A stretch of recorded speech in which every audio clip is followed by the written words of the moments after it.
ဒီခါမှာတော့ထိုင်းနိုင်ငံရဲ့ FDA အသိအမှတ်ပြုလက်မှတ်ရ Biontech ကနေထုတ်လုပ်ထားတဲ့ ကယ်လ်ဆီယမ်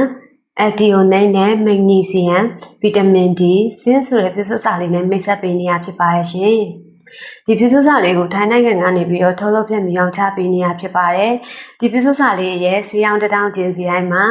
ကယ်လ်ဆီယမ်အိုင်ယွန်မီလီဂရမ်